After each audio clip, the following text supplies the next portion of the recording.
മത്തായിയുടെ സുവിശേഷം 5-ാം അധ്യായം 21 മുതൽ 26 വരെയുള്ള വാക്യങ്ങളാണ് നമ്മൾ വായിച്ചു കേട്ടത്. വളരെ പരിചിതമായിട്ടുള്ള this gospel passage is very familiar to us. As you all know, St. Matthew chapter 5-8 is well known and famous by another tale. What exactly it is? Sermon on the Mount. Sermon on the Mount. തമ്പുരാന്റെ പർവ്വത പ്രഭാഷണത്തിന്റെ അനുഗ്രഹീതമായ ആശയങ്ങളാണ് 5 മുതൽ 8 വരെയുള്ള അധ്യായങ്ങളിൽ സവിസ്തരമായി പ്രതിപാദിക്കുന്നത്. പഴയ നിയമത്തിൽ യഹോവയായ ദൈവം മോശ മുഖാന്തരം നിയമങ്ങൾ കൊടുത്തിട്ടുണ്ട്. And especially the 10 commandments are the basis, especially for the people of that time, especially for the Jews. That was their law. And it was set by God through prophet Moses at Mount Sinai. And for everything, they have to observe. All the rules and regulations have been interpreted out of it. And they are expected to keep in their life. ജീവിതത്തെ മുൻപോട്ട് നയിക്കുവാൻ വേണ്ടി എല്ലാ കാര്യങ്ങളിലും പ്രതിപാദിക്കുന്ന നിബന്ധനകളും നിയമങ്ങളുടെയും ഒരു വലിയ നീണ്ട നിര തന്നെ 10 കൽപ്പനകൾക്ക് ശേഷം യഹൂദന്മാർ പ്രത്യേകമായി രൂപപ്പെടുത്തി അത് സൂക്ഷിക്കുകയും പാലിക്കുകയും ചെയ്തു. എന്നാൽ പുതിയ നിയമത്തിലേക്ക് വരുമ്പോൾ കുറച്ചുകൂടെ ഒരു wider perspective of the law. Apart from the letters, here his emphasis and focus is on the spirit of the law. തമ്പുരാനോട് ചോദിക്കുന്നുണ്ട് ഒരാൾ, which is the greatest commandment out of 10 which had been given by prophet Moses? മോശ തന്ന 10 കൽപ്പനകൾ ഏതാ ഏറ്റവും വലുതെന്ന് ചോദിക്കുന്നു. തമ്പുരാൻ അതിന് ഗ്രേഡിങ്ങും മാർക്കിങ്ങും നടത്തുന്നു. തമ്പുരാൻ പറഞ്ഞു 10 കൽപ്പനകളും 2 എണ്ണത്തിൽ അടങ്ങിയിട്ടുണ്ട്. ഏതൊക്കെയാ 2 എണ്ണം? ഒന്ന്, നിന്റെ ദൈവമായ കർത്താവിനെ എങ്ങനെ സ്നേഹിക്കണമെന്ന് പറഞ്ഞ 3 കാര്യങ്ങൾ അടിവരയുണ്ട്. അത് പൂർണ്ണ മനസ്സോടെ, ആരെങ്കിലും ഉദ്ധണ്ടിപ്പിച്ചാവരുത്, പ്രാർത്ഥിക്കുന്നത് ഉദ്ധണ്ടിപ്പിച്ചാവരുത്, കുർബാനയ്ക്ക് വരുന്നത് ഉദ്ധണ്ടിപ്പിച്ചാവരുത്. That has to come from our innermost heart without any compulsion or pressure. Attending Sunday school classes, coming to the church in the early morning, there is no need of any compulsion from anyone. That has to come from our innermost heart. പൂർണ്ണ ഹൃദയത്തോടാണ്, പൂർണ്ണ മനസ്സോടാണ്. അതെല്ലാം പൂർണ്ണ, ഇതിന്റെ all is perfection. Number 2 എന്താണ്? നിന്റെ സഹോദരനെ എങ്ങനെ സ്നേഹിക്കണം എന്നാണ് പറഞ്ഞത്. നമ്മളൊക്കെ നമ്മളെ സ്നേഹിക്കുന്നവർ, അതുകൊണ്ടാണ് നമ്മൾ എല്ലാ കാര്യത്തിലും പരമാവധി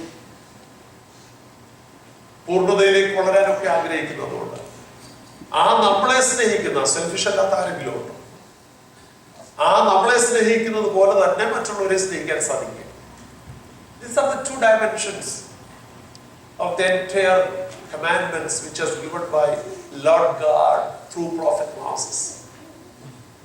മോശയിലൂടെ തന്ന 10 കൽപ്പനകളുടെ 2 ഡയമെൻഷനാണ്. ഒന്ന് the direction, the relation with the God and the relation with the fellow being. എല്ലാ കൽപ്പനകളുടെയും സം ആൻഡ് സബ്സ്റ്റൻസ് ആണ്. ഒരു ക്യാപ്സ്യൂൾ ആയിട്ട് അത് എടുത്തു കഴിഞ്ഞാൽ it is none other than the 2 commandments. Love your God, love your brother. ഇവിടെ തമ്പുരാൻ അത് account ചെയ്തു. പഴയ നിയമത്തിൽ പറഞ്ഞിട്ടുണ്ടല്ലോ, നീ കൊല്ലരുത്, കൊല ചെയ്യരുത്. കൊല ചെയ്താൽ ന്യായാസനത്തിന്റെ മുമ്പാകെ നിനക്ക് കണക്ക് കൊടുക്കേണ്ടതായിട്ട് വരും.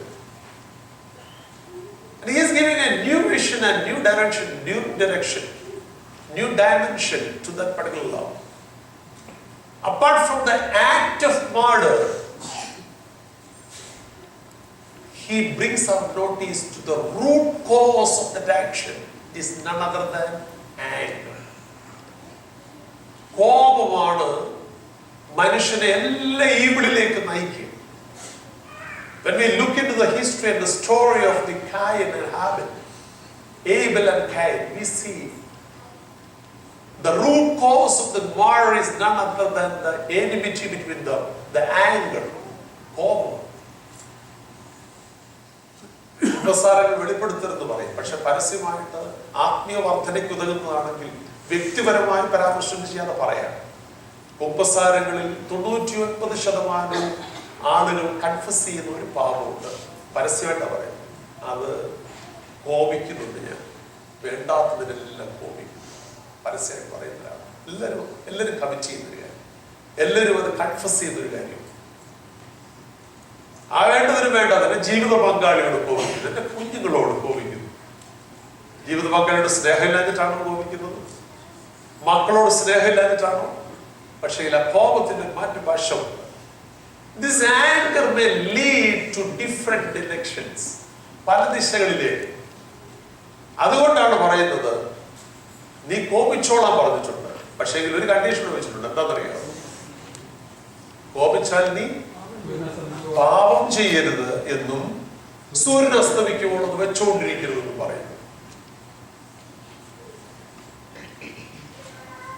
കോപം സ്വാഭാവികമാണ്. It's an emotion of human being. And when Lord himself becomes Son of God, it's human ആയിട്ട് ഇവിടെ ലോകത്തിലേക്ക് കടന്നു വന്നപ്പോൾ, and he himself expressed that wrath and anger when he was in the Lord, the temple of Jerusalem. കയ്യിൽ തമ്പുരാൻ ചാട്ടവാർ വരെ എടുത്തു കോപം വന്നു. തന്റെ ആലയത്തെ കുറിച്ചുള്ള എരിവ് തന്നെ തിന്നു കളഞ്ഞു. ഒരു ഹ്യൂമൻ എക്സ്പ്രഷനാണ്. പക്ഷെ this anger should not lead to its action. പിന്നീട് അത് നടപടികളിലേക്ക് നയിക്കപ്പെടാനിടയാണ്. ഭാര്യയോടോ ഭാര്യയ്ക്ക് ഭർത്താവിനോടോ ദേഷ്യം വലിയ സ്വാഭാവികമാണ്, മനുഷ്യരല്ലേ.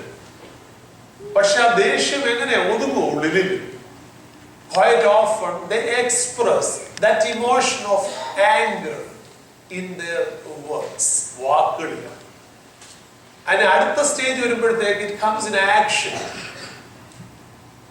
ഈ ആക്ഷന്റെ എക്സ്ട്രീം സ്റ്റേജിലേക്ക് വളരുമ്പോഴാണ് അത് പാപത്തിലേക്ക് വീണു പോരായിട്ടിടയാണ്.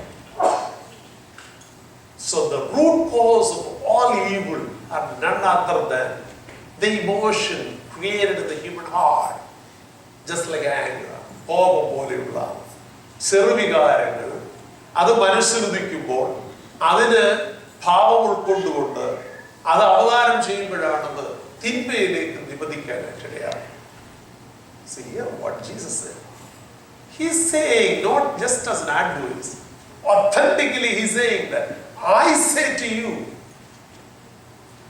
do not murder, do not anger. കോപം വെച്ചുകൊണ്ടിരിക്കരുത്. കോപിക്കാനായിട്ടിടയാണ്. കോപത്തിലേക്ക് നമ്മെ നയിക്കാനായിട്ടിടയാണ്. ഇത് മറ്റുള്ളവരെ ഉപദ്രവിക്കാനിടയാണ്. ഒരു വ്യക്തിയോട് വിദ്വേഷം വന്നാൽ നമ്മൾ എന്ത് ചെയ്യാൻ പറയും? നമ്മളില്ലാത്ത അപവാദമൊക്കെ പറഞ്ഞു ആളിനെ എങ്ങനെ നശിപ്പിക്കും അതൊക്കെ ചിന്തിക്കുന്നു. ഈവൻ കുടുംബങ്ങളിലാണെങ്കിൽ പോലും പരസ്പരം വിരോധം വന്നു കഴിഞ്ഞാൽ അങ്ങോട്ടും ഇങ്ങോട്ടും they quite often using abusing words, they irritate each other, they insult each other. ഇതൊക്കെ ആത്യന്തികമായിട്ട് ബന്ധങ്ങൾ ശിഥിലമാകാനിടയാണ്. Spoil the good and healthy relation. It spoiled the comfortable situation house, homes, വീടുകളിൽ. It spoiled the comfort zone of the human relation, human life. മനുഷ്യ ജീവിതത്തിന്റെ എല്ലാ തലങ്ങളിലും ഇതിന്റെ impact ഉണ്ടാകാനിടയാണ്. അതുകൊണ്ട് കോപം പാപത്തിലേക്ക് നമ്മെ നയിക്കുവാനായിട്ട് ഇടയാണ്. ആത്മനിയന്ത്രണം ഉണ്ടാകുവാൻ ഇടയാണ്. ഇംഗ്ലീഷിൽ ഒരു പർട്ടിക്കുലർ വേർഡ്, ആളുകളെ അപവാദം പറയുക അല്ലെങ്കിൽ ബ്ലാക്ക് മെയിൽ ചെയ്യുന്നതിനൊക്കെ ഉപയോഗിക്കുന്ന ഇംഗ്ലീഷ് വാക്ക് നോക്കിയാൽ അറിയാം. അത് പറയുന്നത് അസാസിനേഷൻ ആണ്. അസാസിനേഷൻ എന്ന് പറഞ്ഞാൽ നമുക്കറിയാം കൊലപാതകം, വ്യക്തിഹത്യയാണ്. അപ്പൊ ഞാൻ കൊലപാതകം ചെയ്യുന്നില്ല എന്ന് കുമ്പസാരത്തിൽ പറഞ്ഞാൽ അത് ശരിയാണോ? അല്ല. ഒരു വ്യക്തിയെ ബോധ്യമല്ലാത്ത, സത്യമല്ലാത്ത, നമുക്ക് 100% ഉറപ്പില്ലാത്ത കാര്യങ്ങളെ കുറിച്ച് പറഞ്ഞ് ആ ആളിന് അപവാദം വരുത്തുന്ന തിന്മ ചെയ്യുമ്പോൾ we are doing none other than assassinating that personality. ആ വ്യക്തിത്വത്തെ ഹത്യ ചെയ്യുക, നശിപ്പിക്കുക. അത് കൊലപാതകത്തിന് തുല്യമാണ്. അങ്ങനെയാണെങ്കിൽ we need real confession of our personal spiritual life. ആത്മീയജീവിതത്തിൽ അനിവാര്യമാണ്. ദൈവമേ, ഹിതമല്ലാത്ത വാക്കുകൾ, ചിന്തകൾ, പ്രവർത്തികൾ വന്നു പോയിട്ടുണ്ടെങ്കിൽ ക്ഷമിക്കണം എന്ന് പറയാൻ സാധിക്കും. ഈ വേദഭാഗത്തിൽ പറയുന്നു, നീ ബലിപീഠത്തിനരികിലേക്ക് നീ കടന്നു വരുമ്പോൾ അവിടെ വെച്ച് തോന്നുക, എന്റെ കൂടപ്പുറപ്പിനോട്, എന്റെ സഹോദരനോട്, സഹോദരിയോട്, പങ്കാളിയോട്, കുഞ്ഞുങ്ങളോട് ഈർഷ്യ പുലർത്തിക്കൊണ്ട് ഇവിടെ വന്ന് പ്രാർത്ഥിച്ചിട്ട് എന്നതാ സാധിക്കുന്നത്. അബ്രഹാം പറയാം, അത് ആവശ്യമില്ല, നീ അത് അവിടെ വെച്ചിട്ട് പോണം. First and foremost, you need to reconcile with whom you are in love. നീ ഹിതമല്ലാതെ, സ്നേഹമില്ലാതിരിക്കുന്ന ആളുമായി നീ സൗഹാർദ്ദം പുലർത്താൻ സാധിക്കണം, അനുരഞ്ജനപ്പെടുവാൻ. The reconciliation is the first and foremost step. And that's the reason, in fact, in our holy Eucharistic service, we do have an act. And in fact, while the Sunday school teacher Deepa was talking to the children, she made it clear in the morning. The first and foremost thing, we need to reconcile with each and every one. പരിശുദ്ധ ബലിപീഠത്തിൽ സമാധാനം ആശംസിച്ചു കൊടുക്കുമ്പോൾ പരസ്പരം ഈ സമാധാനം പങ്കിടുകയാണ്. That's an act of reconciliation. നാട്ടിലൊക്കെ ഉണ്ട്, ഇവിടെ എനിക്കറിയത്തില്ല. പിണക്കമുള്ള ഒരാളാണ് അടുത്തിരിക്കുന്നെങ്കിൽ കയ്യസൂര്യ സമയം ആകുമ്പോഴത്തേക്ക് അവിടെ നിന്ന് മാറി പോകും. കാരണം ഇയാളിന്റെ കയ്യസൂര്യ എനിക്ക് വേണ്ട, ഞാനൊന്ന് കൊടുക്കുകയില്ല. പിന്നെ ആ 2.5 മണിക്കൂർ പിന്നെ നിന്നിട്ട് എന്നതാ സാധിക്കും. നമ്മുടെ പലപ്പോഴും നമ്മൾ വളരെ പ്രിജുഡിസ്റ്റാണ് പല കാര്യങ്ങളും.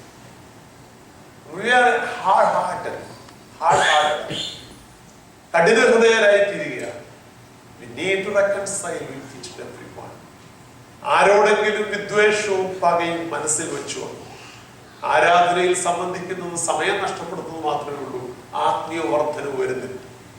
If you earnestly want to be spiritually enlightened and benefited by attending the Holy Eucharistic service, make sure that you are reconciling with everyone, those who are close to you, either in the family or the society or the church. എന്തിൽ മാത്രമേ ഈ ആരാധന അനുഗ്രഹമാകും. Let me conclude my words. തമ്പുരാൻ പറയുകയാണ്, apart from the action, the root cause of that action is more important. അത് deep rooted ആണെങ്കിൽ പിന്നെ സംഭവിക്കാനിടയുള്ളൂ. അതുകൊണ്ട് ഇതിനെ മുറിച്ച് പിഴുതു കളയാൻ സാധിക്കണം, വേരോടെ പറന്ന് കളയാൻ സാധിക്കണം. ഞാൻ വിശദമോ ദീർഘമാക്കാൻ ആഗ്രഹിക്കുന്നില്ല. ഇവിടെ പറയുക, നമുക്ക് മനുഷ്യ സഹജമായ വികാരമാണ് കോപമെങ്കിലും കോപം വരുത്തി വെക്കുന്ന വിനയും അതിന്റെ ഭവിഷ്യത്തുകളും വ്യക്തിബന്ധങ്ങളെ ശിഥിലമാക്കുവാനിടയാണ്. അതുകൊണ്ട് സ്നേഹബന്ധത്തിൽ നമ്മുടെ ജീവിതം അരക്കിട്ടുറപ്പിക്കുവാൻ അനിവാര്യമായിരിക്കുന്നത് അനുരഞ്ജനത്തിന്റെ പാതയാണ്. So through reconciliation, we have to reconcile with God and to the fellow being. Then our prayers will be rewarded, and let God Almighty listen to our words and thoughts and prayers from the Most High and reward in a positive way to lead a healthy